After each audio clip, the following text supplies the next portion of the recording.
Bueno, vamos a dar, dado el tiempo, tienen 10 minutitos cada trabajo. Esto es un trabajo a premio.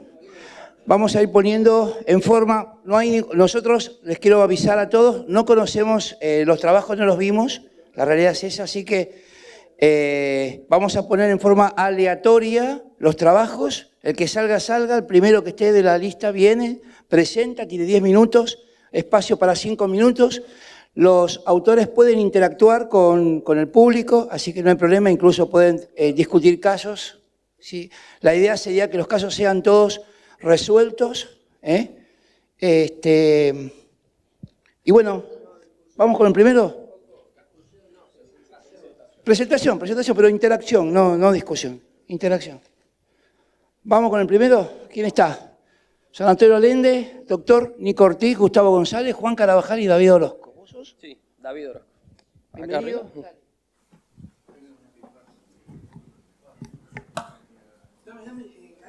Bueno. Vamos. Bueno, ¿qué tal? Buen día. Soy David Orozco, del San Antonio Allende de Córdoba. Voy a presentar a propósito de un caso. El siguiente caso que voy a presentar es un masculino de 17 años que tuvo un trauma deportivo luego del crack realizando el scrum, queda arrojado en el campo de juego. Es estabilizado en el mismo campo de juego y trasladado a nuestro centro en la tabla de raquis. Esas son las primeras imágenes radiográficas, donde ya podemos observar una pérdida de la alineación a nivel de C4, C5, una lesión cervical severa y su clínica presentaba una cuadriplegia. Es un síndrome medular incompleto porque tenía sensibilidad en todo el cuerpo, pero a nivel motor, cero.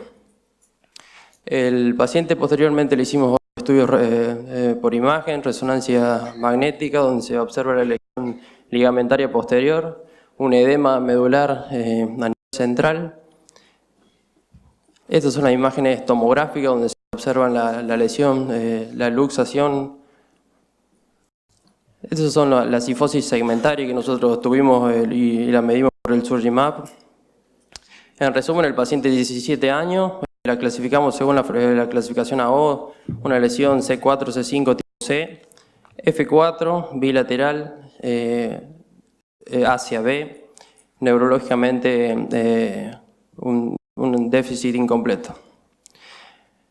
Para hacerlo más rápido, también utilizamos la clasificación de Slick de 9 puntos, ya sabemos que es una lesión inestable, un síndrome medular incompleto, lo cual nuestra estrategia para control de daño fue en la primera medida colocar una tracción cervical, tratar de reducir la luxación con el paciente consciente, pero la tracción no fue efectiva, no pudimos reducir la fractura. Así que nosotros nos disponimos de un banco de prótesis, así que tuvimos que esperar a autorizar el procedimiento, que aproximadamente nos demoró 40 horas del trauma. Como primera medida nosotros elegimos abordarla con doble abordaje, primero abordaje anterior y luego abordaje posterior. Es el primer tiempo quirúrgico apoyado sobre este marco y una tracción de 4 kilos. Este es el abordaje anterior, donde ya con la colocación del cage y la placa ya podemos ver que se logra una reducción aceptable de la luxación, y posteriormente fijamos a nivel posterior segmentario con tornillos pediculares. Ahí podemos ver la imagen donde la luxación podemos conseguir una reducción. A nivel posterior elegimos también hacer una liberación mielomeningo-radicular y artrodesis. Esa es la imagen postquirúrgica inmediata. El paciente con un buen balance sagital. A los primeros meses ya empezó a recuperar tanto a nivel motor, el sensitivo nunca lo había perdido.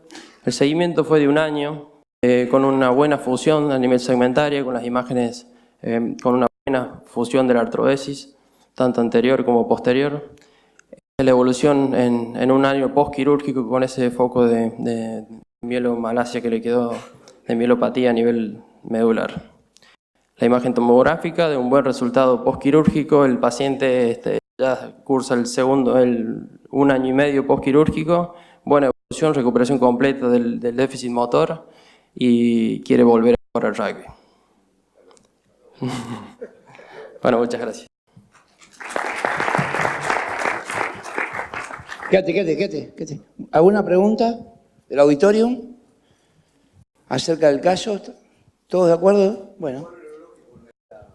El cuadro neurológico no me queda muy claro, porque me gustaría quizás si lo podés definir un poco mejor, porque vos hablás de un cuadro neurológico incompleto, sí, con motor cero y con sensitivo conservado. Sí. ¿En qué tiempo post-trauma fue eso? Porque también lo que estaban viendo, que ustedes lo operaron a las 40 horas. A las 40 horas, no hicimos por eso, protocolo. ¿a qué adjudicás la recuperación? ¿Al éxito de la cirugía o tal vez estaba frente a un trauma medular?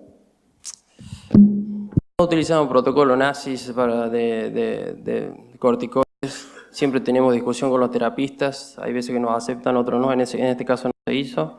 El déficit motor era completo, tenía una cuadriplegia y a nivel sensitivo lo tenía conservado. Él te está preguntando si utilizaron la clasificación de ASIA, de la American Spine Injury Association, si utilizaron la clasificación para poder evaluar progresivamente si la enfermedad era progresiva. Sí, lo usamos en las primeras horas, en las primeras 6 horas. Generalmente, bueno, lo deberíamos haber operado antes, pero no disponíamos de los materiales, pero lo utilizamos. Les recordamos a todos los asistentes que la idea es que ustedes a mano alzada puedan votar porque los asistentes van a darle 2 puntos a cada mejor trabajo. ¿Ves?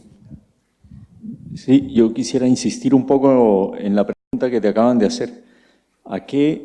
¿Cuál es la explicación que tiene que el paciente haya tenido una recuperación completa? Porque cuando empezaste a presentar el caso y lo mostraste de esa manera, yo lo único que me imaginé es que este paciente iba a quedar en silla de ruedas. 40 horas después de completa motora, creo que perdió su oportunidad. Ahora, yo sé que Dios, por lo menos el Papa es argentino, pero capaz que Dios también, no sé.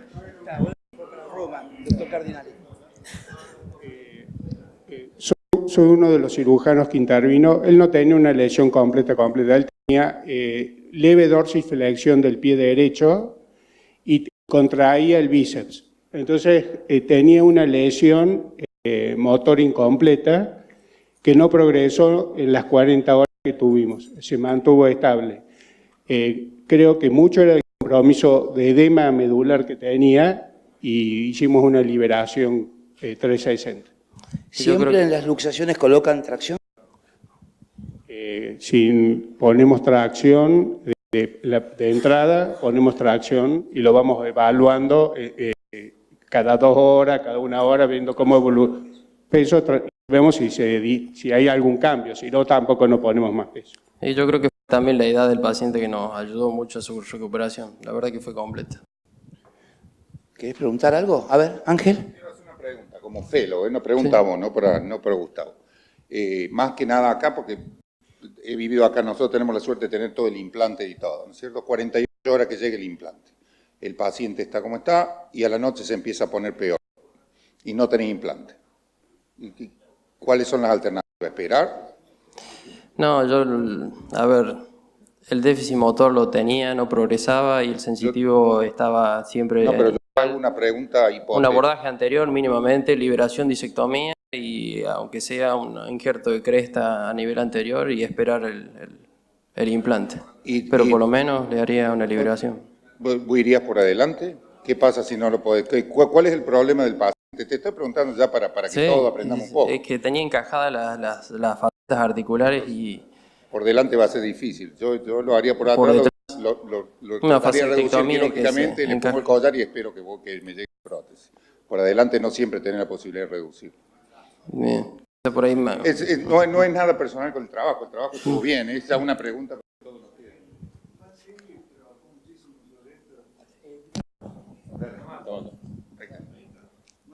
Trabajó mucho sobre esto y la recomendación pura de él es la vía anterior.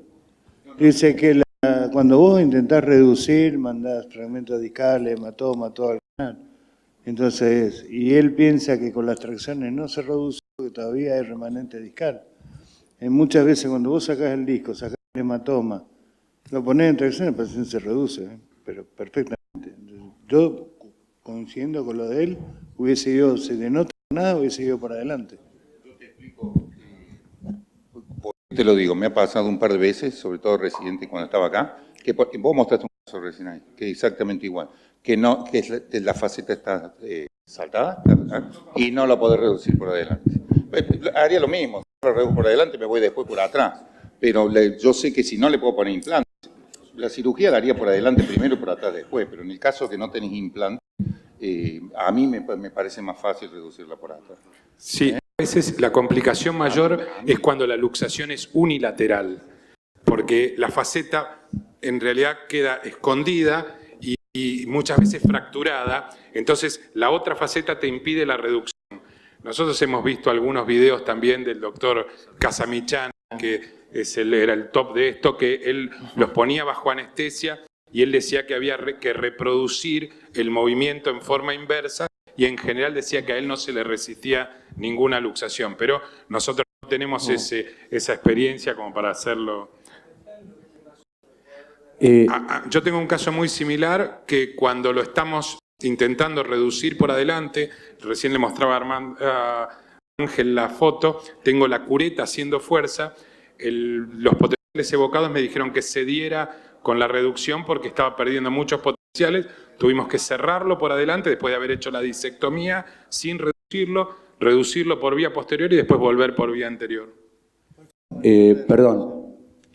Distracción con un sistema tipo Caspar y después, como hacía el doctor Cabrera, que es tratando de enganchar el cuerpo superior y trayéndolo, haciendo palanca hacia abajo junto con la distracción. Pero evidentemente, como era un mecanismo rotatorio, es muy difícil reducir un lado solo cuando el otro sigue enganchado. Sí. La verdad que fue bastante difícil en la tracción, daba miedo, pero no, era casi imposible. Muchas gracias. Muy Seguimos bien, con el próximo trabajo. Este es el crudo amigo de la columna, así que pierdan de alguna manera el sol. Nos soltamos. Mira quién viene acá. Doctor Dinelli. Atención.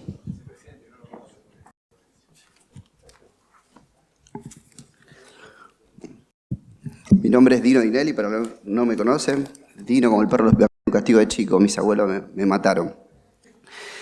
Bueno, como dijo el doctor Risi, vamos a presentar una complicación por el espíritu del caco, ¿sí? La realidad es que no sabemos si es por prudencia, por miedo o por error. Bueno, acá estamos. Es un paciente... ¿Cómo pasamos acá? La flecha, ahí va. Es un paciente de 69 años que ingresa por la guardia con una fractura de T12 de 5 días de evolución, producto de la caída de su propia altura. El examen físico tenía dolor palpatorio en la región torso-lumbar, que se incrementaba con el decúbito. Sin déficit neurológico, la paciente tenía antecedentes de hipotiroidismo, hepatitis autoinmune, aneurisma cerebral en 2013, diabetes, insulino dependiente, osteoporosis y EPOC. No le faltaba nada casi. Esas son las imágenes, ¿sí?, donde se observa la fractura de T12 con una cifosis a nivel de charnela. No sé si alguien quiere comentar algo. Presento todo el caso, ¿no? Bien. Se observa una cifosis regional de 30 grados aproximadamente, con un aplastamiento de la vértebra de T12. Se le hizo una tomografía, se ve un compromiso del muro posterior, es un poquito mejor, se le pidió una resonancia para ver todo lo que es partes blandas. Y nosotros, ahí está un poquito más de resonancia, los cortes axiales, lo interpretamos como una fractura inestable, ¿sí?, por tener un 50% de la pérdida de altura, una invasión del canal casi mayor al 30%, una disrupción del ligamento longitudinal posterior, no sé si está tan roto, y sí una cifosis de charnela. ¿Cómo la clasificamos? Nosotros en un momento la clasificamos por medio de la clasificación AO como una tipo A4. La realidad es que hay una clasificación, ahí está la de la O, también de la sociedad alemana, ¿sí?, que esta sería una tipo 5, donde cuando proponen un tratamiento se propone una instrumentación posterior en segmentos largos o una instrumentación posterior corta con algo por vía anterior. ¿Qué haríamos en este caso? Paciente de 69 años, con los antecedentes que dije, hipotiroidea, autoinmune, aneurisma, diabetes, osteoporosis y EPOC. La realidad es que en el servicio se tiene mucha experiencia con todo lo que es mínimo invasiva y a veces uno le pide más a lo que esta técnica o las indicaciones se puede hacer en un paciente. Entonces, bueno, esta era un poco de las opciones como para interaccionar, pero por una cuestión de tiempo sigo adelante. Eso es un MIS. Le hicimos una técnica con aumentación, un nivel por arriba, un nivel por abajo, todos muy contentos en el postquirúrgico inmediato. La señora se fue contenta, tuvimos una mejor, a nivel radiológico, estábamos muy conformes, se fue corriendo y haciendo la vertical, muy contentos todos, pero a los 30 días ingresa por la guardia, ¿sí?, con un dolor localizado en la región dorsolumbar, que irradia en forma de cinturón, palpación dolorosa, posición antálgica por el mismo dolor, sin déficit neurológico. Acá ven las imágenes, se observa un pull-out, ¿sí?, a nivel distal, aumento de la cifosis de nuevo, donde dice 33 es la de antes, 38 es la de ahora, ¿sí? ¿Qué hacemos ahora? Dijimos, ¿sí? Desembarcamos con lo mínimo y obviamente no fue mal, ¿sí? ¿Y ahora qué hacemos? Desembarcamos con lo máximo. Donde tenemos un paciente ahora con todos los antecedentes que había dicho, más la complicación que tenemos mecánica, con una esposa general, madre de 3 abogados y uno de los hijos kung fu, no, karate, cinturón negro, tercer dan. Decía que el doctor Stedolin sabe pelear muy bien, entonces estábamos tranquilos por eso. Y ahora estamos en una situación donde tenemos un mal paciente, donde, como dije al principio, no sé si por error, por prudencia, por miedo o por qué, tuvimos un error de indicación. Todo lo que dice las clasificaciones, la realidad es que no lo hicimos, ¿sí? Quisimos hacer algo con técnica MIS, no fue, perdón las damas, para el traste, ¿sí? Y ahora tenemos la consecuencia con una falla mecánica, que no sabemos si es por osteoporosis, por insuficiencia por el apoyo, por falta de injerto, yo creo que todas son correctas en este caso. ¿Qué hacemos? La realidad, nos peleamos mucho entre nosotros. Bueno, lo que decidimos, ya la macana estaba hecha, así que ahora nosotros fuimos por más y decidimos hacer una instrumentación un poquito más larga. La realidad es que la paciente está muy bien, ¿sí? Es con hora de 42 kilómetros, no, mentira, eso, pero la verdad que muy bien, con un buen control radiográfico postquirúrgico. Eso es la del principio, así que yo creo que cada fracaso nos enseña algo que tenemos que aprender. Esto es un poco el concepto del CACO. Muchas gracias. Muchas gracias. ¿Preguntas al auditorio? Doctor Sí, Felipe.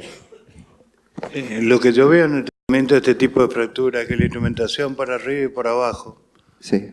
dejando la vértebra fracturada sin localización de tornillos percutáneos, Sí. genera una inestabilidad rotatoria importante. Para la próxima vez, mi consejo Sí. es tomar tornillos arriba, tornillos en la vértebra fracturada y por debajo de la vértebra fracturada vas a tener mucha más estabilidad en el plano rotacional. Bien. Creo que lo que te falló en esta paciente es la inestabilidad rotacional. Doctor, ¿y usted si hubiese hecho más niveles, le hubiese puesto cemento a todo? No. No, además la Para hacer aumentación por la lo osteoporosis, digo. único que hubiese hecho diferente de lo que hiciste vos es tomar la vértebra fracturada. Bien. Y probablemente no hubiese puesto cemento. ¿Y alguno de ustedes usa triparatide o bifonatos o lo manda al endocrinólogo? El teriparatide para... Yo uso. ¿Sí? Sí, el doctor Sirna, que es especialista en cirugía espinal y endocrinólogo. Ah, No, bien. no soy Sí, sí, endocrinólogo. Trabajo con un endocrinólogo que utiliza Forteo en dosis máxima. Aplicaciones endovenosas de Forteo. Forteo es el triparatide, Sí, la marca comercial, sí. Triparatide. Es muy caro. Se coloca en forma subcutánea una vez por día durante un tiempo y lo asocia en este momento con ácido zoledrónico, el bifosfonato de resorción. También hay que evaluar muy bien los parámetros, siempre digo lo mismo, hay que evaluar muy bien los parámetros que tenga el paciente en cuanto a... Lo que pasa es que en una urgencia esto no lo podés manejar. En realidad, Joco, ¿vos cuánto antes se lo das? A esto es una urgencia. no, acá sonaste, no, acá no puedes dar nada antes. Estamos hablando de un paciente con una fractura inestable desde el punto de vista mecánico y neurológico. Tenés que rellenar la vértebra. La indicación es a 6 meses si querés notar modificaciones y llevar la medicación hasta los 2 años. Exactamente. Pero la Es un realidad es que tiempo. 3 a 6 meses con una fractura, con una paciente dolorida, complicada, no tenés tiempo de usar teriparatide bajo ningún punto de vista. Bien. Sí, vos también utilizás denosumab, ¿no? ¿Usás denosumab o...? El denosumab es distinto al teriparatide. El teriparatide lo que único produce es aposición ósea. Claro. Es hormona paratiroidea. Es Exacto. hormona paratiroidea en bajas dosis. Cuando la hormona paratiroidea se usa en altas dosis, lo que produce es la absorción del hueso. El teriparatide es hormona paratiroidea en bajas dosis. Formación. Y permite la aposición ósea. El denosumab es distinto. Es un anticuerpo monoclonal que inhibe los ranques L de los osteoclastos y dice que los osteoclastos no funcionan. Lo usamos en sinnúmero de cosas al denosumab. Pero indudablemente ahora, y eso Ángel nos podrá explicar más, porque la verdad es que hay drogas mucho mejores que el denosumab ahora. Sí. Uno de los problemas grandes del denosumab que tiene es el efecto rebote. Sí. Es decir, cuando vos dejás de usar el denosumab, tenés una osteoporosis reaccional impresionante al corte del uso del denosumab. Bueno, después del 3.er al 5.º año de la utilización de denosumab a 60 miligramos a 6 meses, se recomienda continuar el tratamiento con otro tipo de bifosfonato por vía oral porque la incidencia de fractura periprotésica de cadera es alta. No sé si vos viste. No, perdón, fractura pertrocantérica. No, la más común de todas, la que todo el mundo habla, es la fractura de la mandíbula por la osteonecrosis de mandíbula. Sí. La realidad es que en una fractura aguda como la que presenta él, muy bien presentada, ninguna de estas drogas tiene indicación. Nada, no tiene ninguna. A ver, atención. Tenés aproximadamente 45 minutos para poder dar una... Hablar resumido, no, sí. Ale, hablar resumido, es 2 horas 15, dale. Ya estoy inhibido, no puedo ni hablar, listo, ya se acabó lo mío, pero simplemente un comentario. Haciendo honor al Caco, trajimos lo que nos fue mal, porque eso es nuestra idea. Entonces yo, la pregunta que me hago es, ¿la primera indicación fue errónea y la segunda correcta o las dos están mal? O sea, a lo que yo voy, la primera hicimos de menos. Uno diría, le faltó los tornillos. La respuesta a eso estuvo en esa cirugía y la verdad que el pedículo de la fracturada no lo vimos nunca. Estaba en cifosis, el televisor no es lo ideal y el secreto es ver el pedículo. No teníamos un cuerpo y dijimos, bueno, cemento arriba, abajo, pero en concreto la filosofía, la primera me parece que lo hicimos mal por poco, por falta. Y la solución, que uno diría, es un éxito. Y la pregunta es, no se infectó, tenía diabetes, osteoporosis, pero terminamos de un MIS mínimo a un cielo abierto máximo. Entonces digo, en una pecamos por poco, y la parte final que discutimos nosotros en el departamento, la solución, ¿es un éxito o también hacer de más y correr riesgos? Tampoco no es un error. Entonces digo... Ale, no preguntes, estoy yo. Bueno, ¿cuál es como siempre nos enseñaron a nosotros, la buena medicina creo que es el justo medio entre el exceso y el defecto? La primera creo que fue un defecto. Y la última me planteo si no fue un exceso. Entonces simplemente no sé si no presenté 2 errores. Doctor Dinelli, en nombre del jurado le queremos pedir perdón, pero por culpa de la intervención del doctor Sterling vamos a bajar 2 puntos a su presentación. ¡Upa! Doctor Monayer, a ver. Doctor, sí. Al margen de la utilización de mini invasiva, me parece que por ahí, ya por supuesto viendo el caso para atrás, no era la mejor indicación para una vía, para una aplicación eso no, corta. Claro, sí. Si vos ves la reducción, incluso se hace mucho a expensas de los discos. Encima, tiene totalmente las posibilidades de fracaso como que te pasó. Sí. Me gusta más la aplicación también. Era más seguro, sí. Gracias, doctor Dinelli. Vayan votando. Doctor Gabriel Salman, neurocirujano de Bahía Blanca. Muchas gracias, Gaby.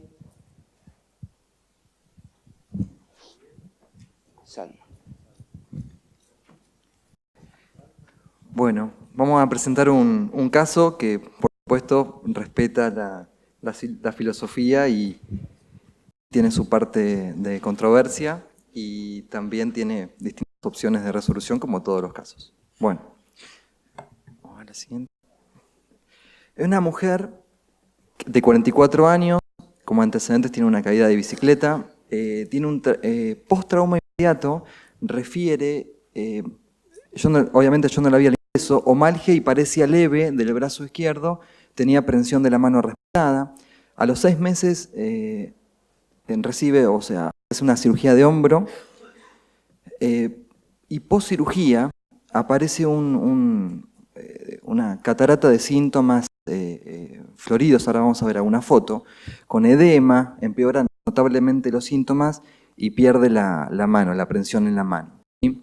A los 12 meses de evolución, desde el accidente, consulta al servicio de neurocirugía y dolor. ¿Sí? Múltiples consultas previas a especialistas, parecia severa del miembro superior izquierdo con la mano incluida, dolor invalidante VAS 10, no hay un límite claro sensitivo para definir a un nivel, los reflejos abolidos y una paciente muy ansiosa por el diagnóstico, por el cuadro. Al examen físico, alodinia, trastornos vasomotores severos, hiperalgesia, arreflexia completa del brazo izquierdo, parecia profunda, no prensión de la mano, edema, cambio de coloración, temperatura cutánea, trastornos en piel, sudoración. El resto, en el otro brazo, en los miembros inferiores, el examen neurológico era normal.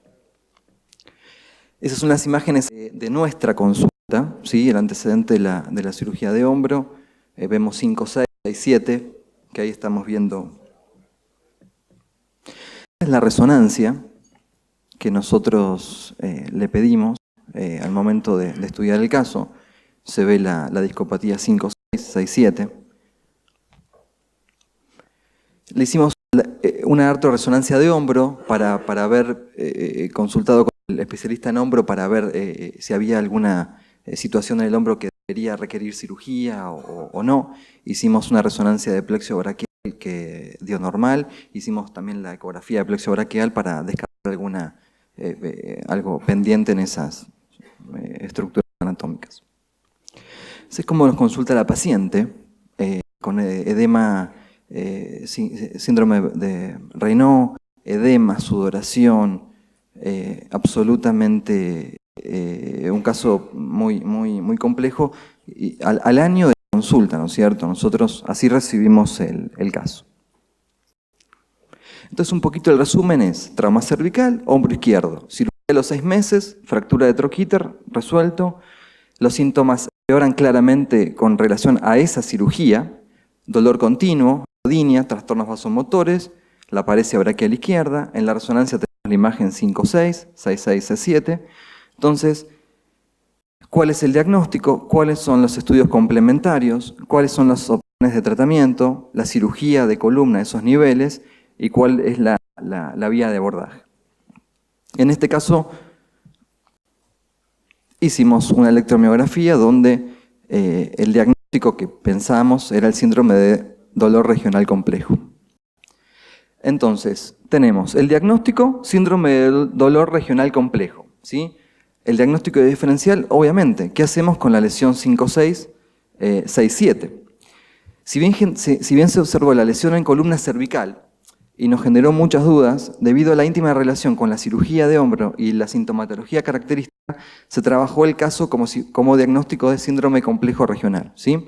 También aclaro que se le ofreció o se charló mucho con la paciente respecto a la vía quirúrgica anterior y la paciente no estaba muy convencida de esa situación.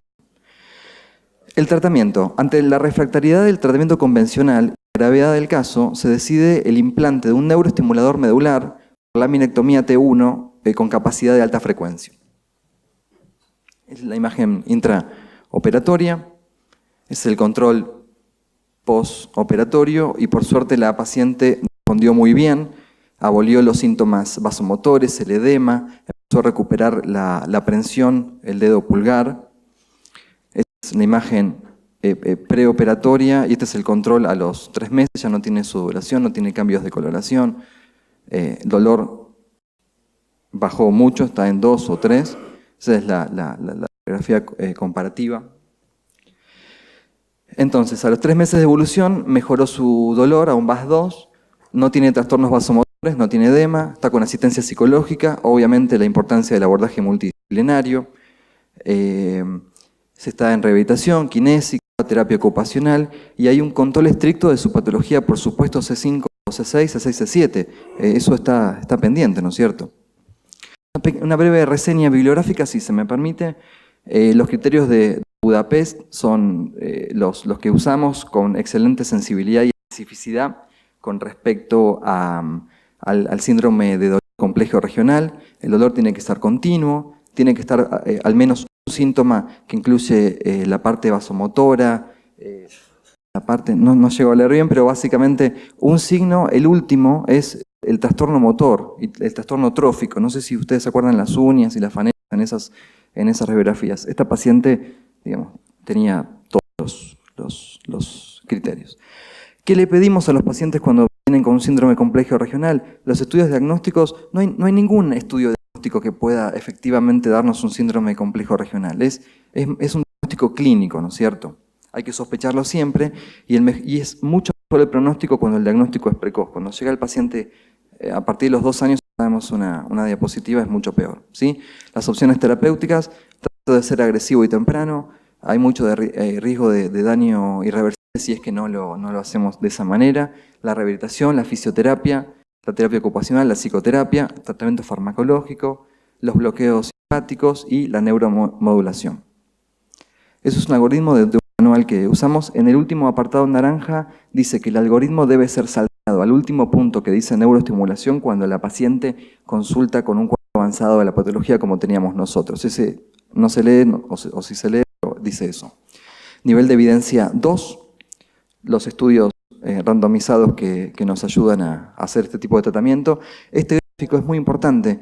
Fíjense que cuando pasan menos de 2 años, dentro de los 2 años que nosotros intervenimos con un neuroestimulador, tenemos una tasa de éxito arriba del 80%. Eso baja drásticamente cuando son de 2 a 5 años, de 5 a 8. Es muy importante tratar a los pacientes tempranamente. Como conclusión y recomendaciones, difícil diagnóstico de tratamiento, fuerte evidencia de utilidad de la neuromodulación, es más efectiva cuando se utiliza tempranamente. En casos avanzados, en la primera consulta se recomienda implante de un estimulador medular. Las principales complicaciones del procedimiento son la migración y la rotura del electrodo. Muchas gracias. Muchas gracias, doctor Salman. ¿Preguntas, doctor Ramírez? Tenemos 5 minutos. No, rápido, muy interesante el caso, te felicito. La pregunta es, ¿hasta qué momento tienes oportunidad de hacer un bloqueo del simpático cervical? Nosotros, no, en este caso no hicimos bloqueo simpático, no intentamos, es el ganglio estrellado, ¿no es cierto? En T1 o se puede hacer en C7. Sí, estrellado. Nosotros no lo hicimos porque el cuadro para nosotros era claro, ¿sí? Entonces no tuvimos o sea, no era nuestra intención hacer un bloqueo del estrellado, sino que sabíamos que el cuadro estaba avanzado y siguiendo los algoritmos, el primer paso es un neuroestimulador ante un caso avanzado, ¿no es cierto? Pero sería indicación perfecta para diagnóstico si nos quedan dudas. En T1 se puede hacer ecografía. Por eso justamente, si encontrás un caso no tan avanzado, harías primero un bloqueo del ganglio, ¿no? Es correcto. Ahí, no sé si está en los estudios diagnósticos fui rápido porque no quería demorarme mucho, pero uno de los ítems del diagnóstico es el bloqueo simpático, ¿no es cierto? Lo hacemos generalmente por ecografía. Se puede hacer guiado por rayos. Uno ubica el plano anterior, toca la transversa de T1 y uno infiltra y realmente el diagnóstico es espectacular. Yo te quiero hacer una pregunta. ¿Cambia mucho el tema de que el neuroestimulador sea en ráfagas, que sea continuo? Hace 2 o 3 años cambió el paradigma completamente en neuroestimulación. Teníamos la estimulación convencional, no sé si están relacionados, pero a 60 Hz por segundo. Y ahora tenemos de ráfagas o alta frecuencia. De hecho, es tan importante ese cambio con las estimulaciones de alta frecuencia que se usan incluso para rescatar pacientes que estaban con estimulación convencional y los ponemos en alta frecuencia y responden. O sea, es realmente un cambio muy, muy importante la neuroestimulación en ráfagas, ¿sí? Actualmente nosotros lo pusimos a funcionar directamente en ráfagas, ¿no es cierto? Esto es lo que se conoce como, las que son un poquito más grandes, como distrofia simpática refleja. O síndrome de Sudeck. No, es correcto. No Sudeck, una distrofia simpática refleja a todo el miembro superior. Yo vi en 2 casos postquirúrgicos, corticopatía cervicales, jamás he superado el cuello de esta paciente. Y la realidad es que lo que me gustaría, apoyando lo que dice Gustavo, es que esto tiene un tratamiento médico inicial antes del neuroestimulador. Yo quiero saber si pasaron, por ejemplo, por la clonidina y el bloqueo de ganglios. Sí, antes de los 12 meses nos aseguramos, pasó por antidepresivos, clonidina, pasamos por todo. Ya a los 12 meses el caso nos quedó. La verdad que realmente no teníamos otra opción que hacer el neuroestimulador. Había pasado por todas las drogas, fisioterapia. Pasamos, era un caso que estaba tratado, nadie estaba empeorando a la mujer y realmente no teníamos, la verdad que no nos quedaba opción. Fue como lo que teníamos que hacer era eso, digamos. Bueno.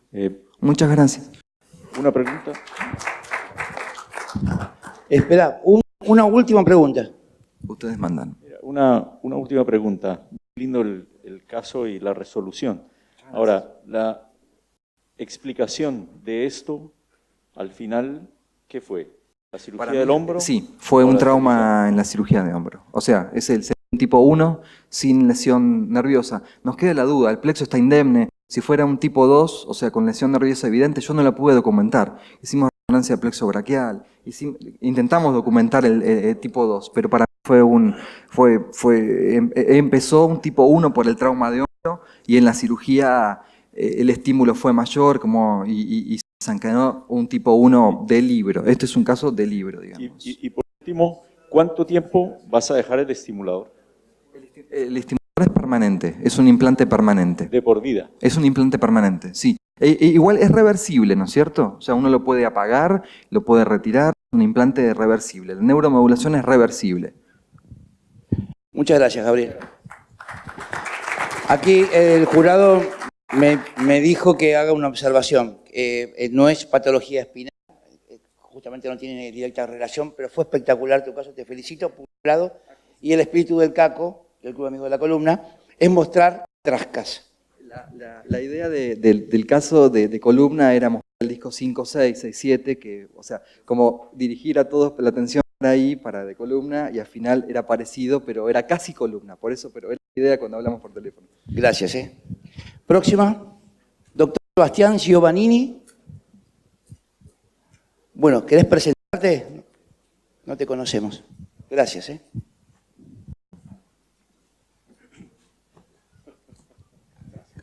Hola, buen día. Soy Sebastián Giovannini, residente de FLENI, y voy a presentar nuestra experiencia en quiste sinovial de la columna torácica. Esto acá. Voy a empezar con una breve introducción y revisión del tema. Podemos definir los quistes sinoviales como lesiones justas articulares comunicadas con la cavidad articular facetaria, es más prevalente en el adulto mayor y con mayor incidencia en el sexo femenino. Existen abundantes reportes de su localización a nivel lumbar, pero es extremadamente infrecuente a nivel cervical y torácico. Esto está en estrecha relación con su fisiopatología, en el cual L4, L5, que es el segmento de mayor movilidad, es donde se encuentra frecuentemente. En cambio dorsal, que es el segmento de menor movilidad, nos encontramos con una incidencia menor al 1%. Como fisiopatología se encuentra la inestabilidad como el mayor factor predisponente para su aparición. Este artículo, publicado en 2017, hizo una revisión de los quistes sinoviales publicados a nivel torácico y se encontraron solamente 41 casos, de los cuales 10 fueron bilaterales. Clínicamente se puede presentar como dolor radicular, lumbalgia, con o sin foco motor sensitivo y a veces hasta lo encontramos de manera incidental en la cirugía. También se puede aparecer de manera aguda y ahí hay que sospechar de la hemorragia intersticial. El diagnóstico se hace, el gol estándar es la resonancia, se van a ver como lesiones extradurales justas facetarias, hipointensa en T1 y hipointensa en T2, y pueden o no tener realce con gadolinio. En un 50% 50%. Y se recomienda la realización de radiografías dinámicas para el diagnóstico de inestabilidad espinal asociada. Dentro de los diagnósticos diferenciales encontramos hernias de disco, quistes aracnoideos, dermoides, schwannomas, meningiomas. Con respecto al tratamiento, la primera línea es conservadora, se recomienda reposo, corsé, AINES. En los casos de pacientes añosos de alto riesgo quirúrgico se puede optar por la aspiración quística guiada con tomografía con o sin infiltración. Y en los casos en donde hay fallo neurológico, fracaso del tratamiento conservador, se opta por la cirugía, donde tenemos muchas modalidades, desde una hemilaminectomía con o sin fasectomía medial hasta la fusión, en francos casos de inestabilidad. Voy a presentar ahora el caso. Es un paciente de 56 años de edad que se presentó con un cuadro de 3 meses de evolución de radiculalgia T1 izquierda, parestesia C8 bilateral y una paraparesia progresiva con incapacidad de la marcha. Al examen físico tenía una paraparesia 3 en 5 a predominio proximal, hiperreflexia de miembros inferiores e hipopalestesia de miembros inferiores con imposibilidad para la marcha.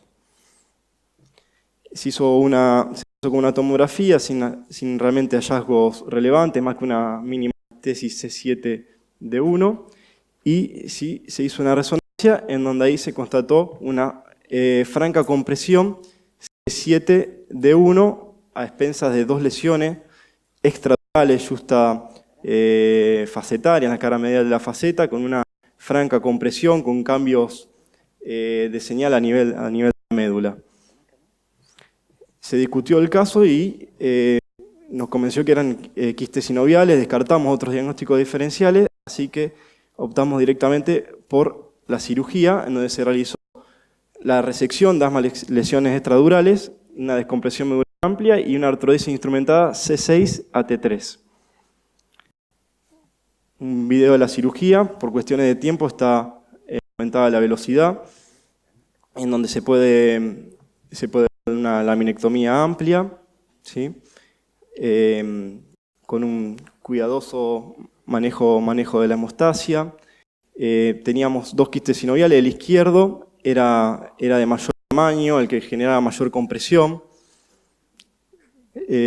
Cuidado de la hemostasia con bipolar y con sustancia hemostática y Surgiflo. Hicimos la disección.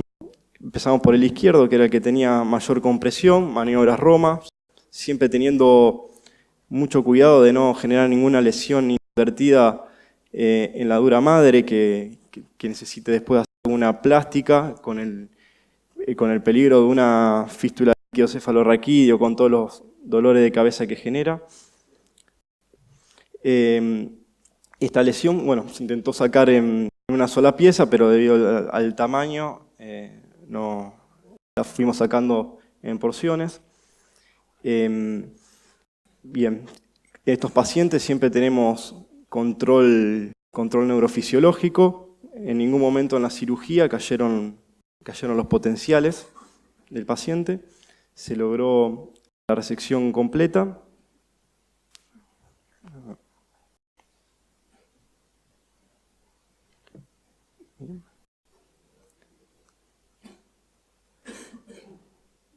Bien.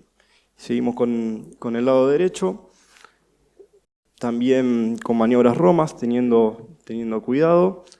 Esta lesión era de menor tamaño, pero bueno, se pudo sacar en una sola pieza y tenemos la pieza quirúrgica que fue compatible con quiste sinovial. Ahí tenemos una imagen de la pieza quirúrgica, del hecho quirúrgico con la instrumentación. La anatomía patológica fue consistente con quiste sinovial y el paciente evolucionó de manera favorable. A los 3 meses ya pudo retomar su vida diaria. Encontró con tomografía de la instrumentación con una buena fusión y el control con resonancia, en donde se pudo ver una buena descompresión medular. Tenemos un segundo caso que lo cuento porque es muy similar al anterior, un paciente femenino de 63 años que se presentó con una dorsalgia aguda, también inestabilidad para la marcha y parestesia de miembros inferiores. Al examen físico tenía una paraparesia 4 en 5, Perdón, te vamos a interrumpir porque la idea es que se presente un caso solo porque es lo que lo que va a evaluar el jurado. ¿Sí? Igual, excelente la presentación, pero tenemos que ir a las preguntas y... Una mínima conclusión. Existe poca evidencia respecto al tratamiento quirúrgico de los quistes sinoviales a nivel cervicotorácico debido a su infrecuencia, pero el tratamiento quirúrgico, la elección en la falla del tratamiento médico o foco neurológico, la inestabilidad del principal factor predisponente subyacente, la resonancia del gol estándar del diagnóstico y se recomienda la artrodesis instrumentada en el mismo acto quirúrgico ante la sospecha de inestabilidad. Gracias. Muchas gracias. ¿Alguna pregunta? Le hicieron una instrumentación, porque no vimos la... ¿No, Pablo? Una instrumentación transpedicular posterior después de la descompresión. Sí, se hizo la instrumentación que está por ahí un poquito más larga porque costó mucho encontrar el quiste y entonces se tuvo que ampliar la descompresiva. Vale, y como vieron, el quiste está bien en la parte dorsal, pero bien metido abajo de la faceta y por eso fue que tuvimos que prolongar la descompresiva. ¿Alguna pregunta más? Nos quedan 2 trabajos, porque los otros se bajaron. Así que vamos con el próximo. Gracias. Muchas gracias, doctor.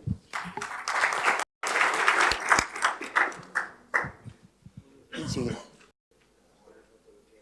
Doctor Carrasco. Cuando terminemos la presentación, le vamos a pedir que vamos a pasar con una caja y que en un papelito pongan 1 y 2 al caso que votan, ¿sí? ¿Puede ser? 1, 4, 2, 7, pongámosle, ¿sí? En ese orden, 1, el mejor trabajo el 1. 1 y 2, ¿sí? Exacto. Así recogemos todo el voto del público y después, bueno, se sumará junto con los votos nuestros. Buen día a todos. Mi nombre es Carlos Carrasco, del Servicio de Columna del Hospital Español. Vengo a presentar un caso de una paciente femenina de 72 años que acude con dolor axial, claudicación de la marcha, sin déficit motor ni sensitivo y sin antecedentes patológicos de importancia o de relevancia. Esta es la paciente. En el espinograma hicimos las medidas correspondientes, vemos un gran desbalance sagital, con lo cual, por la causa del dolor, vemos que fue precisamente por ese desbalance que tiene. También, obviamente, tomamos los parámetros cérvico-torácicos, espinales. Obviamente, si está todo dentro de los parámetros, el desbalance era importante. Estas son imágenes de la resonancia magnética, con lo cual nosotros en el tratamiento nos proponemos varias opciones. Bueno, decidimos nosotros en principio hacer una vía anterior, colocar a nivel del L4, L5, L5, S1 para ganar la lordosis lumbar y posteriormente hacer una artrodesis posterior desde T2 hasta S1. Obviamente los parámetros cambiaron mucho del balance sagital, sin embargo, a pesar de que los cambios que obtuvimos no estábamos del todo conformes, pero mejoró su sintomatología de la paciente. Bueno, estos también los parámetros cérvico-torácicos, también la verdad que mejoró, quedábamos dentro de todos satisfechos. Sin embargo, la paciente viene al mes posoperatorio con dolor lumbar y obviamente con el desbalance. Evidenciamos ahí en las radiografías dinámicas el pull-out que hizo sobre la fijación distal. Con lo cual nos conllevó nuevamente a operarla. Esta es la posición en la cual nosotros colocamos a la paciente, hacer una reconstrucción posterior sacar todo lo que estaba flojo y extendernos y prolongarnos hasta pelvis, tomar tornillos de ilíacos. Obviamente mejoró el cuadro, perdón por la imagen del espinograma de perfil, pero mejoró obviamente en el frente, está muy bien. Mejoraron los parámetros. ¿Por qué están invertidos? No, está invertida la... No está. Bueno. Los parámetros cervicotorácicos, obviamente, estaban dentro de los parámetros normales, no le molestaba a nivel dorsal, el dolor era lumbar. Sin embargo, al poco tiempo, más o menos unos 3 meses del posoperatorio, la paciente viene con un aflojamiento proximal y una cifosis mucho más marcada y obviamente flojo el gancho que se le colocó. Esta es la imagen de la resonancia. La paciente solo se quejaba de dolor, no había déficit motor ni sensitivo. Vemos igual en la resonancia una fractura a nivel del cuerpo vertebral de T1, con lo cual nos llevaba a operar porque veíamos esto y el miedo nuestro era de que la médula se comprimiera mucho más. Obviamente, lo que nosotros encontramos en el intraoperatorio, hicimos una serie de mediciones previo a la cirugía para modificar todo el balance a nivel cérvico-torácico y de alguna manera volver a ella a ganarle, a recomponer su balance sagital. Estas son las distintas mediciones que tuvimos.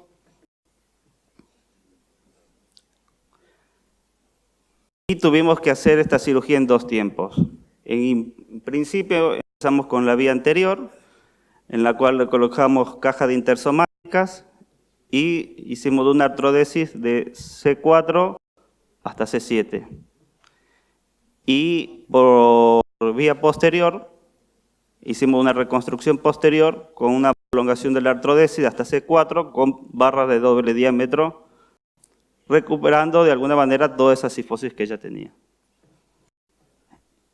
Recuerden obviamente cómo nosotros empezamos con esta paciente y el cuadro al final posoperatorio.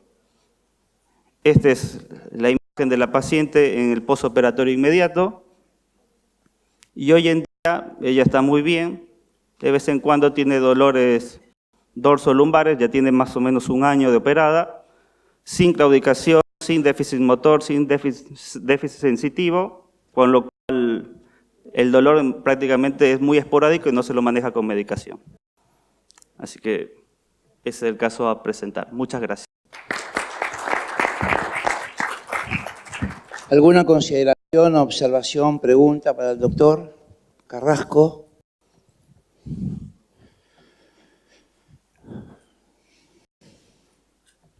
Yo le quiero hacer una pregunta al doctor Pablo Rizzi.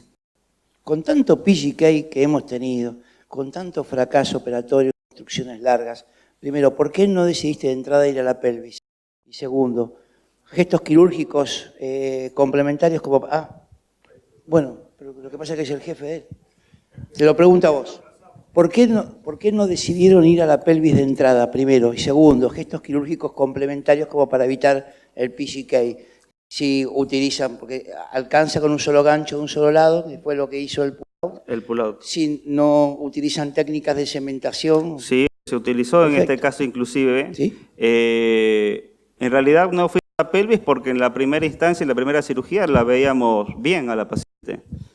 No íbamos a pensar que sucediera lo que pasó. Y uno no piensa hasta que pasa. Hasta que pasa. Y bueno, y con respecto a lo otro, el pull-out, o sea, con el PGK que hizo, si bien se le sacó los ganchos, se colocó cemento por el pedículo, se colocaron los tornillos y obviamente se prolongó la artrodesis. Bueno, pero eso en segunda instancia. Digo, claro, eso fue ya en la cirugía al final. No. Corrijo, perdón. Dos motivos. Lo primero es, todavía hay gente que sigue sosteniendo que si vos haces ALIF podés evitar los tornillos ilíacos. Yo soy un firme defensor de los tornillos ilíacos y soy de los que más digo que no tengo ni siquiera tanto dolor de tornillo ilíaco. Pero hay mucha gente que sigue diciendo mejor no utilizarlo porque después le duele, el paciente se queja, le molesta. Sí, es verdad, y ya está también comprobado, que el tornillo ilíaco, a mí me preocupa algo más en el tornillo ilíaco. Las fijaciones al ilíaco, tomando ilíaco, sí aumentan el riesgo de PJK. Entonces, eso era un motivo por decir, bueno, a ver, si hacemos un doble ALIF, tenemos un buen soporte anterior, podríamos evitar poner los tornillos ilíacos. La verdad que yo hoy por hoy ya volví a cambiar de opinión y si tiene más de 60, de 65 seguro, pero más de 60, por más que haga ALIF, hago también tornillos ilíacos. Ángel. Punto 2, esperá, déjame terminar. Punto 2. En entrada pusimos cemento y pusimos doble gancho, que se soltó uno y como le molestaba decidimos cortarlo porque estaba protruyendo bajo la piel y no fue una buena alternativa. Y después pasó lo que pasó. Pero el gancho es supra, no es un... No, pusimos dos ganchos transversos. Ah, transverso. Dos doble ganchos transversos. Uno se soltó precozmente al mes, que fue el que cuando le hicimos la revisión para tomar el ilíaco, fuimos arriba, hicimos el abordaje, cortamos la barra y dejamos un solo gancho que todavía en ese momento estaba en posición. Yo hay dos cosas para hablar. Como es el curso, disiento con una parte grande. Nosotros ponemos tornillo ilíaco, lo hemos discutido con vos antes. Incluso si tiene ALIF, incluso si está pegado por una cirugía previa, 5 niveles, porque tenés fractura del sacro. O pasa esto, se te rompe el sacro, que es una complicación de miércoles. Lo hacemos de rutina. Len tiene trabajos hechos con tomografía y trabajos japoneses hechos con tomografía. Yo los presenté hace 2 años atrás, que el tornillo no se fusiona en la sacroilíaca, te da dolor, le molesta, pero esto es mucho peor. La PJK arriba es inevitable, te va a pasar, le podés poner todo, nos pasa a nosotros, vamos para arriba, ese no es un problema técnico. Creo que no poner los tornillos abajo es un problema técnico. Y más en estos pacientes a veces le pongo 4 ilíacos, le pongo los 2 ilíacos y le pongo los 2 a ese 2, los 2, 4 tornillos a veces. ¿Ah? Eso es lo que haré, lo hubiera dicho de entrada. Sí. Bueno, muchas gracias, doctor Carrasco. Último trabajo. ¿Sí? ¿O queda más? El próximo, doctor José Ignacio Ugeli. ¿Cómo se escribe? Ugeli. Ugeli. Gracias. ¿Qué tal? Buenos días. Yo soy José Ignacio Ugeli, de la Fundación Flenin, soy R2 de Neurocirugía. Y les traje un caso para analizar en el CACO. El caso es una paciente de 73 años con antecedente de osteoporosis, depresión y una fractura de pubis en enero del 2018, secundaria a una caída de propia altura. A nosotros nos consulta en mayo del 2018. Al examen físico, la paciente ingresa con una marcha cautelosa, fuerza conservada, miembros inferiores, hiporreflexia, miembros inferiores, láser izquierdo a 30 grados y una lumbociática con irradiación L5. Estas son las placas de ingreso, donde se ve una columna con osteoartrosis degenerativa difusa. Ahí se amplía en la zona, digamos, sacroilíaca, donde hay mayor sitio de artrosis degenerativa. La radiografía de columna lumbar de perfil, donde vemos una espondilolisthesis L4-L5 con la vértebra L5 sacralizada, 2 signos de artrosis facetaria y pérdida de el espacio intersomático L5 sacro. La radiografía de pelvis de ingreso, donde podemos constatar la fractura de la rama iliopubiana izquierda. Bien, esta paciente tenía un dolor que con tratamiento médico anduvo bien, se le propuso realizar reposo. La idea de la paciente en ese primer momento, en mayo, no era realizar un tratamiento quirúrgico. Se le realizó un bloqueo radicular selectivo L4-L5 para la lumbociática izquierda, con lo cual tuvo gran mejoría del dolor, por lo cual la paciente también tenía planeado ir a Europa y se la dejó viajar con su dolor controlado. Reconsulta después del viaje por una lumbalgia invalidante que ella refería en su viaje a Europa con claudicación a la marcha a los 50 metros. Sin metámera específica de irradiación, pero notaba como un entumecimiento referido por la paciente. Dolor mejoraba con el reposo y se activaba con la marcha.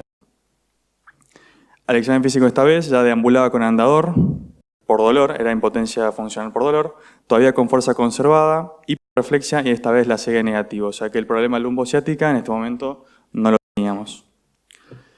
Le hacemos un espinograma para el ingreso, volvemos a activar el problema de la espondilolistesis L4-L5. ¿Sí? Se decide en este momento hacer una artrodesis vía anterior y vía posterior. Imágenes postquirúrgicas.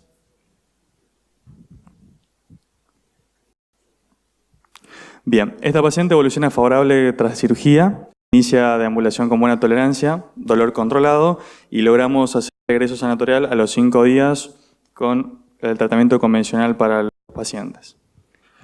Al 11º día posoperatorio, reingreso por guardia, reagudización del dolor que se exacerba con la marcha, parestesias L5 bilaterales, registros subfebriles, herida frontal, leve eritema que nos dejó duda, por lo cual la internamos para estudios. Laboratorio al ingreso, leucocitosis a límite, hiperplaquetosis como reactante fase aguda, eritrosedimentación elevada, PCR limítrofe. Estudiamos con imágenes para terminar de convencernos que probablemente podía ser una infección. Ahí se ve la tomografía. No es objetivo grandes cambios más que los postquirúrgicos. Los tornillos correctamente posicionados. Y la resonancia que se hizo con contraste. La resonancia con contraste nos informa, justo está tapado ahí con el reloj, pero se ve una colección, digamos, cerca del tornillo, predominio izquierdo, que tiene realce con contraste heterogéneo, y nos informaba la gente de imágenes como un realce epidural en relación al sitio quirúrgico de L3 a L5. Por lo tanto, que nos convencieron para hacer una toilette quirúrgica. Se hace una toilette quirúrgica, como con toma de muestra para cultivos. Evoluciona favorable tras el procedimiento. Mejoría del dolor, hizo tratamiento antibiótico parenteral como de rutina 7-10 días. Cultivos fueron negativos. Inicia deambulación con buena tolerancia y en este caso el egreso fue a los 10 días. Sin embargo, a la semana vuelve con dolor, lumbalgia que exacerba con la deambulación, mismos síntomas que previo al ingreso, parestesia L5 bilaterales, sin déficit motor, y que mejoraba con opioides reglados, pero realmente con mucho dolor, por lo cual era la tercera internación de la paciente por dolor refractario. Volvemos a estudiar, hacemos en este caso una reconstrucción 2D de la imagen, donde podemos objetivar el problema que tenía una fractura de aplastamiento de la vértebra L5 sacralizada, que era lo que le estaba generando el dolor. En este momento nos convencimos de que la toilette quirúrgica que se había realizado con cultivos negativos no había presentado una infección en la paciente, sino que el dolor que había presentado era por el aplastamiento cuando se levantó posoperatorio. Un poco de las imágenes. Bien, en conclusión, esta paciente fue mejorando el dolor, está con clínica del dolor, con seguimiento, deambula a cortas distancias, se ayuda con andador y está mejorando con estado de la consolidación de la fractura L5C1. Sin irradiación del dolor, parestesia intermitente y mejora con tratamiento médico. Así que actualmente estamos haciendo seguimiento por el tema del dolor que está controlado. Muchas gracias. Muchas gracias, doctor. Tenemos espacio solo para una pregunta, si hay. Yo le quiero preguntar a Pablo, ¿qué es una marcha cautelosa? ¿La podés representar acá? Sí, debe ser una marcha cautelosa, temerosa. Sí, es típica cautelosa esa. No, ¿qué es como una Anoche hubo muchas marchas cautelosas. ¿Eh? Después de la quinta copa cautelosa. Gracias, doctor, muchas gracias. Pasamos al último trabajo. Gracias, señor. Muy bueno. Queda el último.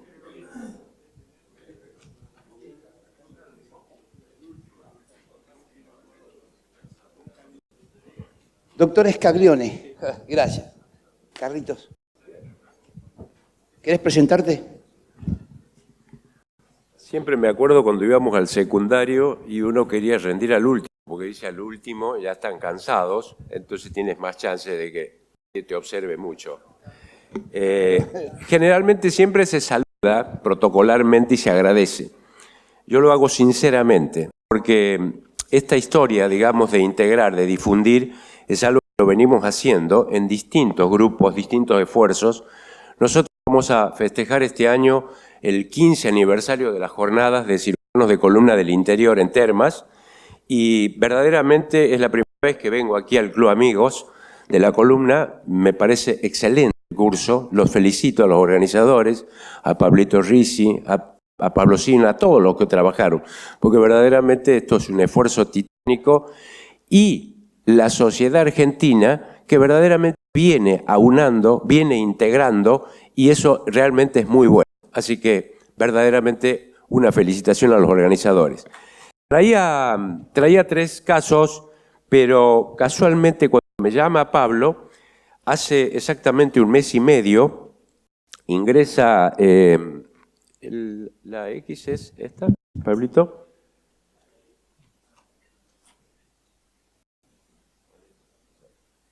Este es el hospital regional donde trabajamos y hace casualmente 1 mes y medio, cuando ya teníamos los casos para traer, ingresa un paciente.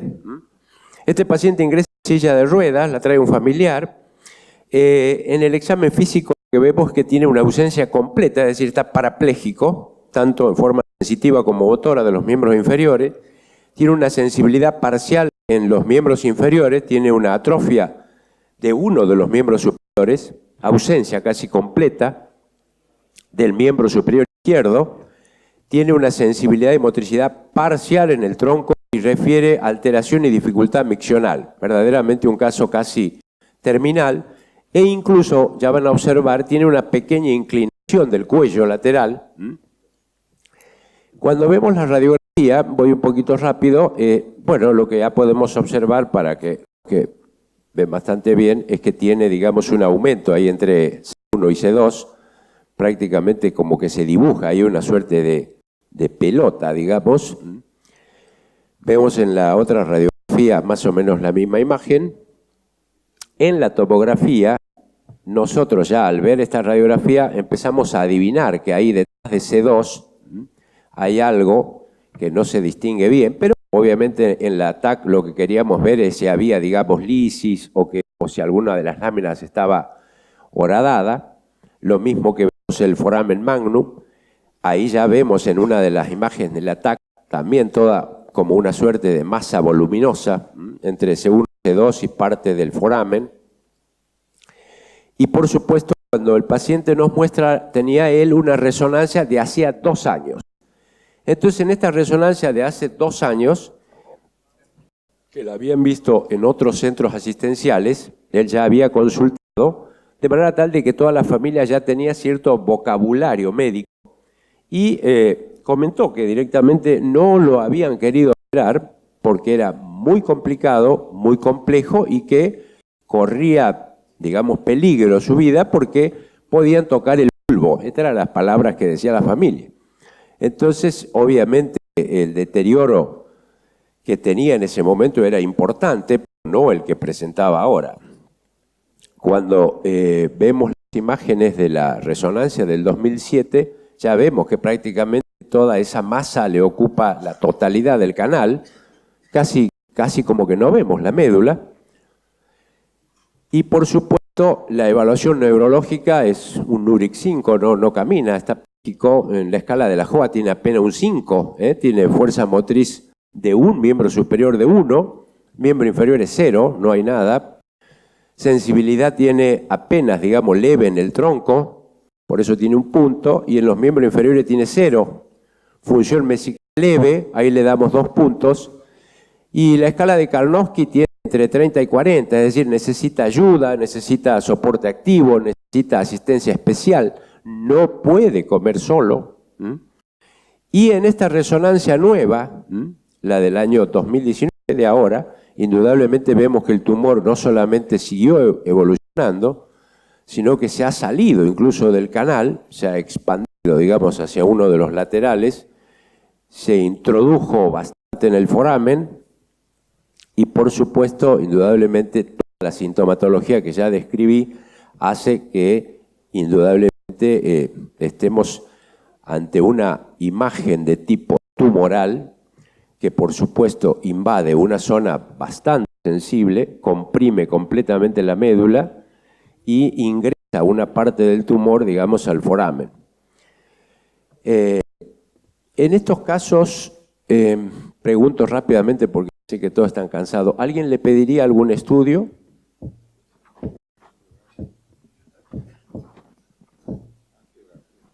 Sí, Angiotac. Angiotac. ¿Otro estudio? Nosotros hicimos un estudio de hemodinamia, donde por supuesto queríamos comprobar, digamos, no solamente la indemnidad o no de las vertebrales, sino si alguna de las vertebrales, digamos, estaba involucrada dentro del tumor, cosa que nos confirmó el hemodinamista. Una de la vertebral izquierda, está completamente adentro del tumor. No puede decir si salen algunas ramas de ahí o no, pero está adentro del tumor directamente. La colateral, la vertebral del lado izquierdo.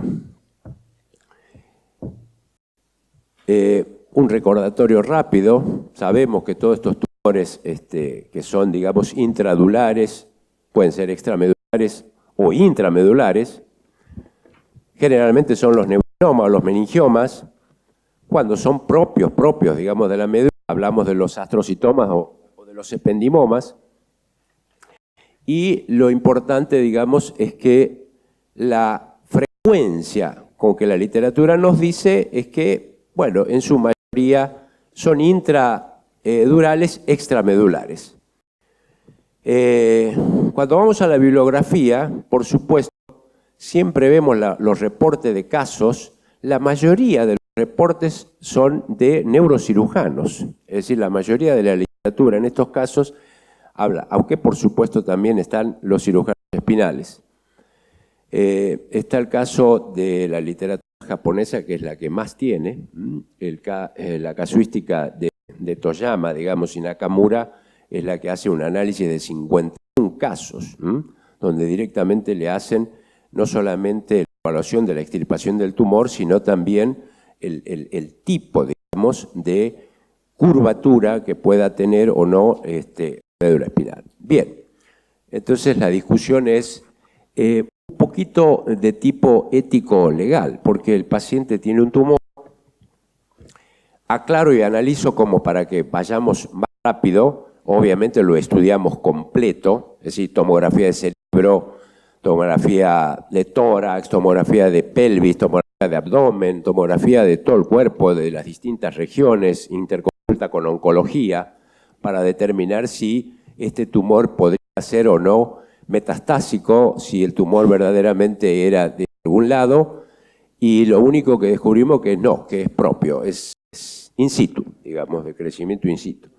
Y ya lleva 4 años. Entonces, primero, es un paciente que está pléjico. Sabemos, no hace falta decirlo, todos sabemos lo que son nuestros pacientes. Es una cirugía bien compleja, no de casualidad, en 3 servicios lo rebotaron.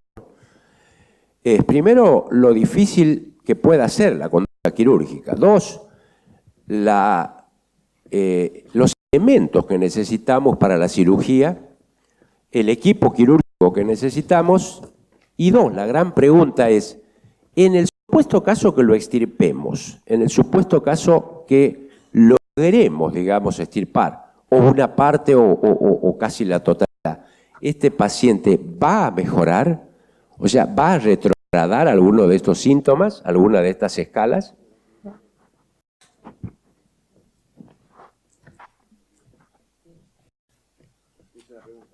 Es una pregunta, si no sigo. Se continúe, doctor, porque estamos medios con el tiempo apresurado. Bueno, es el cuadro del paciente que ya describí. Tiene ausencia completa de los miembros inferiores. Uno de los miembros superiores está totalmente abolido. Y indudablemente la familia está casi como resignada.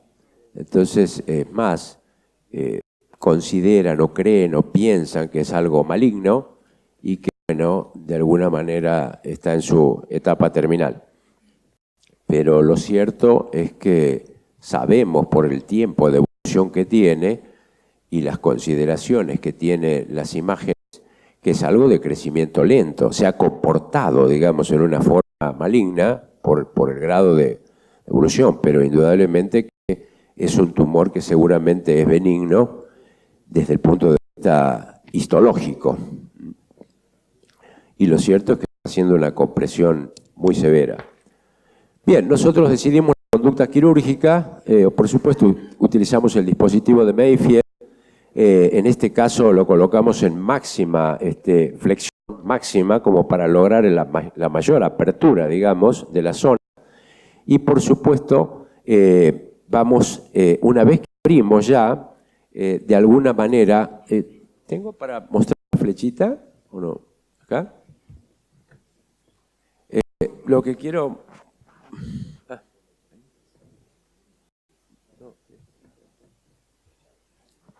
Lo que quiero mostrar es que una vez que hicimos la apertura, vimos directamente que tenía cierto plano de clivaje, la cosa parecía que venía bien.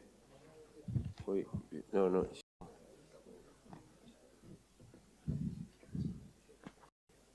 Y una vez que abrimos, teníamos tanto el tumor emergía, digamos, entre C1 y C2. Por supuesto, comimos la lámina de C1, una parte, el tumor empezó a salir como emergiendo, comimos la lámina también de C2 y tuvimos que también comer un poco de C3. Lamentablemente el tumor era una verdadera pelota y tuvimos que hacer algo también en el foramen magno. Era una masa tan grandota que no la podíamos manejar, entonces tuvimos que hacer una escisión del tumor, como para empezar a vaciar la bolsa, y una vez que empezamos a vaciar esa bolsa, la raíz de C1 directamente se invaginaba, se introducía adentro, y ahí entonces tuvimos que hacer la apertura, digamos, del saco dural. Aprovechando que está aquí el doctor Giovannini, que es del FLENI, algunos tips para este caso nos dio el doctor Mariño. El flaco Mariño nos comentó de que cada vez que abrimos a este nivel del saco, siempre es bueno hacerle unos puntos cerquita del foramen, de manera tal de que no se nos rasgue más la dura, para que de esa manera ya no se introduzca dentro. Seguimos los consejos de él y la verdad que fueron realmente muy valiosos. Bueno, una vez que ahí hacemos la decisión del tumor, lo empezamos a vaciar, nos va quedando como una bolsa, y la bolsa indudablemente tiene la introducción de la raíz de C1 completamente tomada, tuvimos que resecar toda la raíz de C1, no había alternativa. Y en el momento crucial, digamos, cuando uno pierde una coronaria en estas cirugías, empezó a sangrar, se lesionó, estaba totalmente tomada la vertebral. Se lesionó la vertebral, que estaba totalmente adentro. Por suerte logramos sacarlo todo. Quedó directamente una verdadera caverna ahí, una cueva. Entonces recién ahí la médula empezó a lograr su expansión y por supuesto cerramos todo el saco.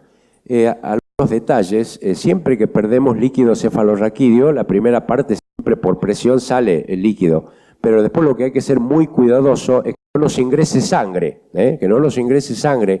en forma intradural, porque eso es algo peligroso. Ya vemos directamente, ya una vez que hemos cerrado completamente, digamos, la médula como late, esto es muy importante de ver que no pierda líquido cefalorraquídeo, que no pierda, y que de esa manera, digamos, nos quedemos tranquilos, porque si no va a haber problemas.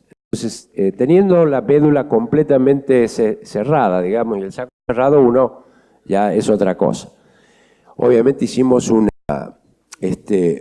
instrumentación de tipo occipito cervical y que indudablemente con el Mayfield colocamos la posición, siempre la posición, como se dice en la literatura, las dos orejas paralelas a los hombros, el paralelismo, tratar de respetar la lordosis y por supuesto la verificación, digamos, de toda la instrumentación, como para que de esa manera veamos si la misma cumple, digamos, con los requisitos, digamos, de que esté estable y que esa médula, digamos, tenga la posibilidad de volver a cumplir su expansión. Teníamos mucho miedo, obviamente, en el postoperatorio que la médula no haga un edema de rebote después de semejante masa tumoral. Bueno, ahí podemos observar bien claramente que hemos comido C1, C2, parte de C3 y un pedacito del foramen.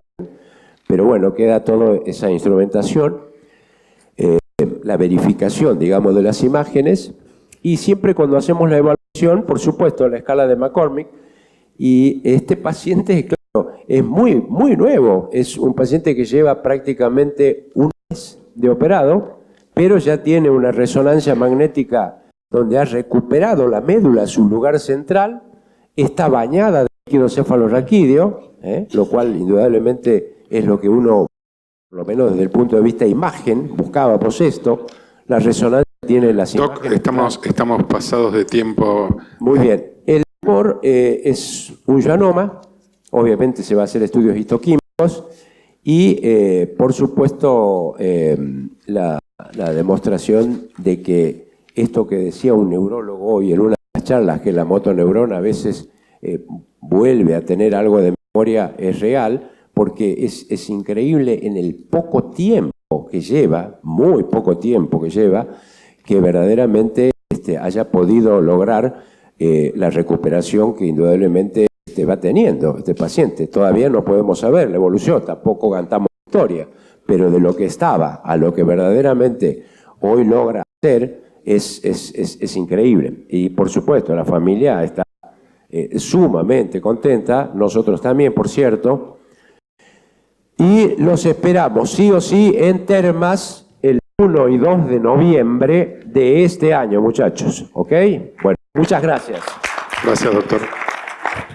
Muchas gracias, Carlos. Sí.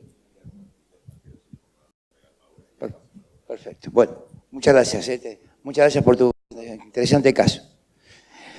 Bueno, ¿cómo sigue esto? Ya terminamos. Vayan votando, por favor. Vayan votando. ¿Por qué no recordás un poquito el orden de las charlas, Coco? El orden de la charla es el trabajo número 1 del doctor Orozco de Córdoba, trauma deportivo cervical. El número 2 es la fractura de T12 del doctor Dinelli con el fracaso operatorio. El número 3, el trabajo del doctor Gabriel Salman, dolor regional complejo con neuroestimulación. El número 4, el trabajo del Flenny. 5, el de la fijación larga con el PCK. Y el 6, el de recién. Primero y segundo, ¿sí? Vamos pasando con una bolsita, Pablo. El 4. Sí. Pero nosotros nos metemos todo, nos metemos acá aparte. Eso es todo.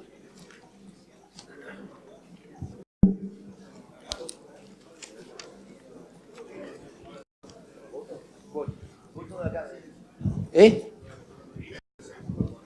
Primero y segundo. Primero en ese orden, primero y segundo. Primero y segundo.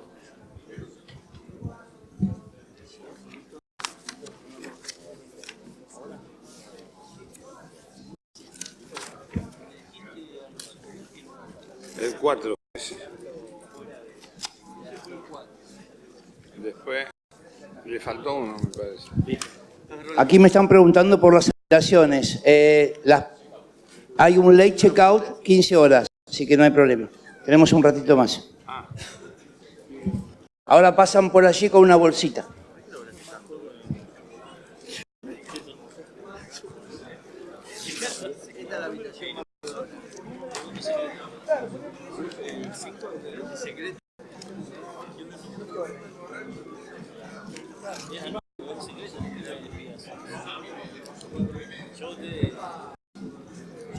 Yo ya sabía que ibas a votar, ya lo sabía.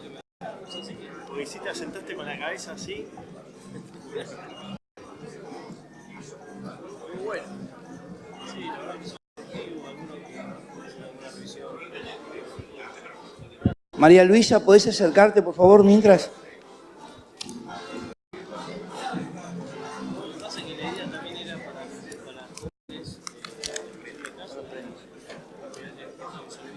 Pero de todo, porque para jóvenes y para viejos, ¿viste? Porque algunas cosas que nosotros...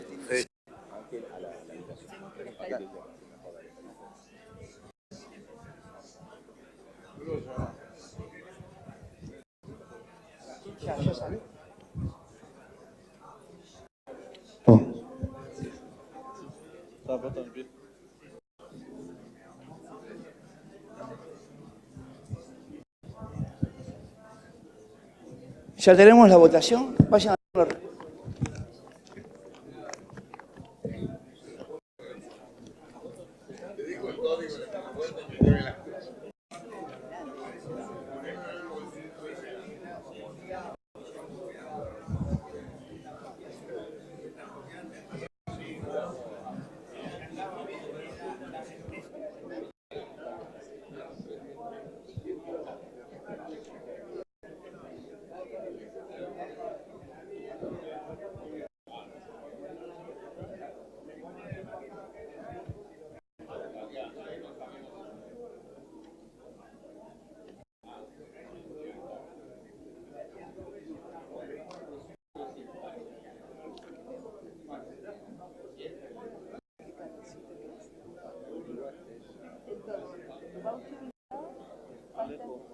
Dale.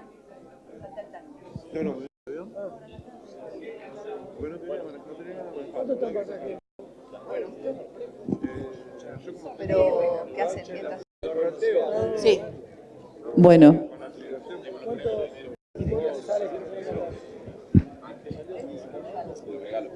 Ok. Bueno, gracias a todos. Me toca a mí darles las palabras de saludo final. Le voy a pedir a los speakers extranjeros que vayan pasando. Tenemos un regalo muy especial para cada uno. Hemos pensado en un recuerdo, en algo que cuando ustedes lo vean en sus casas, en sus países, los traiga inmediatamente a estas jornadas que hemos compartido. Especialmente a quien se acaba de parar en este momento, al doctor Ángel Macaño, con un gran esfuerzo de la organización, entre todos, ahorrando durante casi 2 años, le hemos comprado un paquete de yerba.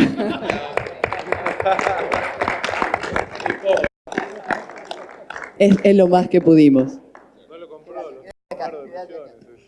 Entonces, espero que les guste. Este es un regalo muy especial. Hemos pensado en ustedes, en un recuerdo nuestro, para que abrilo. ¿Te va a gustar?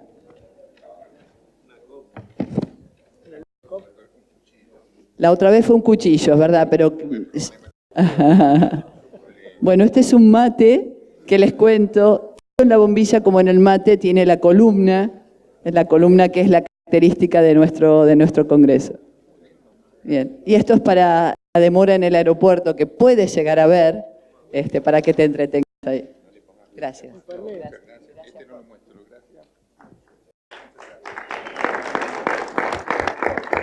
Y especialmente agradecerle a Ángel porque hizo por nosotros algo súper importante. Queda dentro de la nobleza y de la caballerosidad, no lo vamos a mencionar, pero realmente fue increíble lo que hizo por nosotros. Voy a invitar al doctor Tanaka.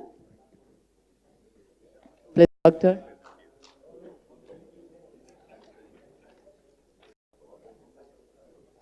Dear doctor, so we have a small present for you, just to say thank you for being here, for sharing these days. Hope you like it. Okay. Arigato gozaimasu. Ramirez, Professor Ramirez, and many staffs for inviting me to this very gorgeous conference, unique conference. Thank you very much. Thank you. Thank you for the unique. So, doctor, this is a souvenir from Argentina. It's a typical mate. You've seen we were drinking mate all the time. You don't have the mate over there like a culture, but anytime you see this, you will remember us, okay? Thank you. And this is a sweet for your long way home. Thank you. Thank you, doctor. Bueno, y me están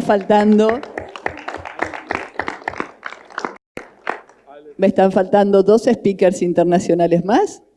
Alex, que te estoy viendo por el fondo.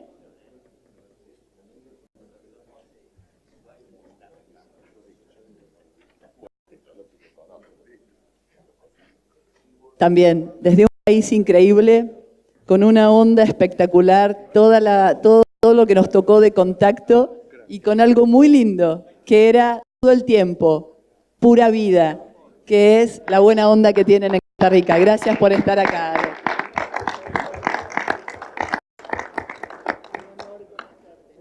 Y también un dulcecito. Y para nuestro otro queridísimo speaker internacional, que lo estamos llamando al final, pero no por menos importante, Doc Chaín, que casi tarda más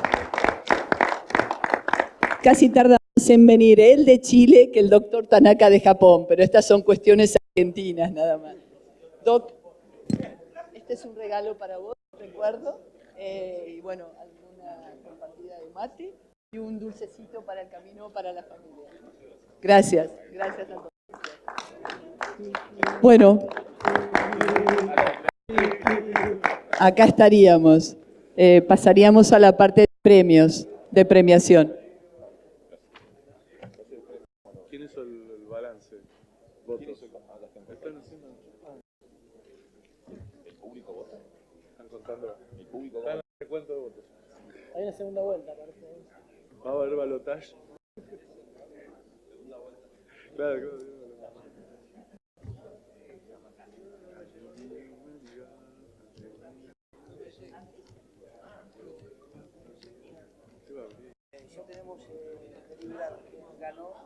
Habemos papas. ¿Habemos humo blanco o humo negro? Hola. Bueno, ya tenemos los ganadores. Empieza por el 2, segundo puesto. Mari, ¿tenés ahí preparadas las cosas? Dale. Bueno, fotos. El segundo trabajo, el mejor segundo trabajo por votación de todo el público, más el jurado, es para el Hospital Español. Doctor Carrasco.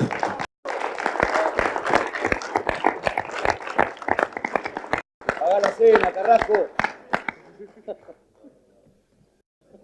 ¿Cómo está arreglado? No. ¿Dónde se creen que están? ¿En Argentina? Esto está firmado por todos, así que cualquiera de ellos le va a dar el efectivo equivalente al cheque.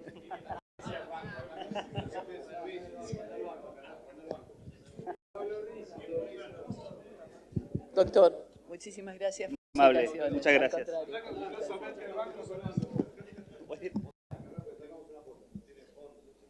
Muy bien, muy bien, muy bien. Te felicito. Gracias, doctor. Muy bien. Un aplauso. ¿Podés llevarlo? Llévalo. De recuerdo, tomá. Llévatelo de recuerdo. Sí. Es más, puedes hacer paddle surf. Sí, con retenciones, sí, muy bueno. El mejor trabajo, por votación dividida, pero por votación en sí, es el del Hospital Militar Dr. Dino Pinelli. ¡Bravo!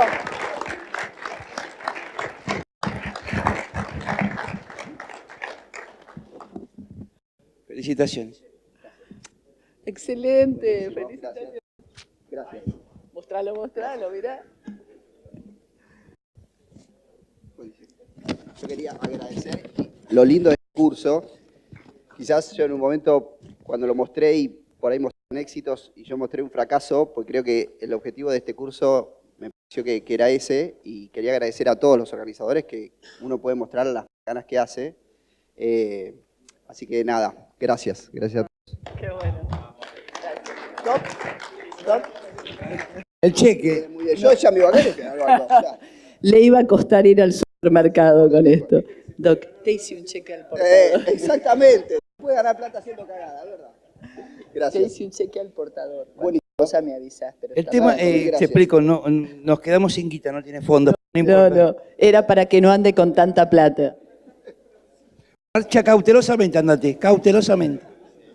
Bueno, de mi parte. ¿Ya está? Yo nada. Vamos a despedir a María Luisa, que se va a vivir a Italia dentro de 3 días. La vamos a extrañar. Así que bueno, pero yo calculo que dentro de 2 años, cuando volvamos a hacer otro, vas a volver, ¿no? Acá estaré. Gracias. Doctor Ramírez, ¿quiere terminar? Gracias a todos. Bueno, voy a ser breve en honor al tiempo, pero ya anoche tuve la oportunidad de agradecerle a todos los invitados extranjeros su participación y también a los invitados locales que, la verdad, me dejaron muy satisfecho por la calidad de las presentaciones, por el tipo de trabajo que se presentaron, que dieron a confrontar, a discutir. Nos quedamos muy conformes con esta innovación de las mesas que todo el mundo participó. Pero también quiero agradecerle a todo este equipo aquí, ven, de chicos jóvenes que nos han ayudado y han colaborado con nosotros. Muchísimo, han trabajado un montón. Al doctor Greco, no sé por dónde anda el doctor. Allá está, que sí, también es una máquina de laburar, Pablo Cirna, y a todos los que han trabajado muchísimo. Pero fundamentalmente a la producción general de este programa, que es la señora María Giacomuzzi, que es una genia. Le pido un aplauso grande. Y a todos los que han colaborado, a nuestra fotógrafa, que no falla, que es una cábala. Yo creo que es una cábala, cada 2 años está acá firme al pie del cañón. Anoche le preguntaba cuántos años hace que está con nosotros. Así que gracias por todo. Vamos a hacer una foto grupal antes de que se retiren, por favor. Todos los que estén presentes. Algunos arriba, otros abajo. Sonó muy feo.